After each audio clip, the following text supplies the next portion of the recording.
Okay, here we have the Husky box. I paid $280 for this one. To be completely honest, I don't really like it. It's just kind of light duty. You can tell the sheet metal is not that thick. The box itself doesn't weigh a whole lot. But for what I'm using it for, it's worked out okay so far. I mostly bought this toolbox because I wanted one dedicated drawer just for electrical, so I got that and I've made it work. So there it is. It's got a bunch of miscellaneous electrical things in here. Soldering, back probing. I don't really do a whole lot of wire piercing because that usually leads to corrosion, but it's there if you gotta do it. Got the Milwaukee soldering iron. Radio Shack multimeter, which is nice because if you looked at a lot of the newer meters, they only go up to 10 amps. This one's actually has 20 right there. Look at that. So that's why I'm keeping that one around. Got to have high quality electrical tape. This stuff right here just plain works. The cheaper stuff, I'm telling you, if you've tried it, you know, it just doesn't stick together or hold that great. It's just not worth it. Get the good stuff. You got a couple of different strippers here. Got the heat gun, heat shrink tubing. Got a power probe. There's another soldering gun for like thicker solder. The Milwaukee one seems to work better with the thinner solder, but this has been my experience so far. Okay. And then here we just have some miscellaneous stuff for doing brakes. Caliper, piston compressor, bleeding brakes there. That has a little check valve. Caliper hangers, those are stainless. Just a cheap, flaring tool for doing double flares. Nothing special there. Got a hydraulic flaring tool, but that's at work. Just some miscellaneous stuff for brakes here. Then right below it, I literally called it also brakes. There's more in here.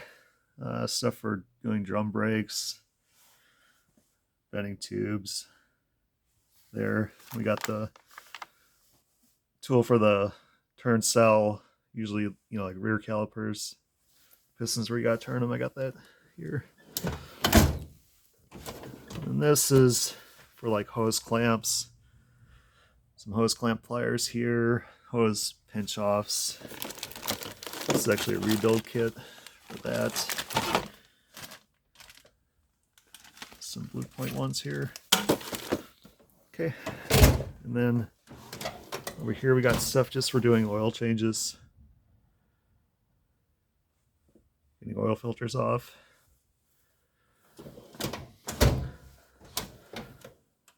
Just a bunch of different size clamps in here.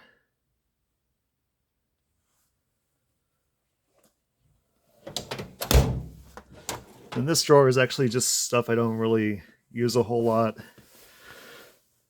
This actually has some older sockets I'm not using that much. I think they're, like it says, 1/4 inch drive, but not Tecton. Some older ones. That's for doing AN fittings. Got this SK wrenches here. There's nothing wrong with them. I just haven't found myself using them that much. Some pipe wrenches, just use them when you need them kind of thing. It's actually a spare handle for this toolbox.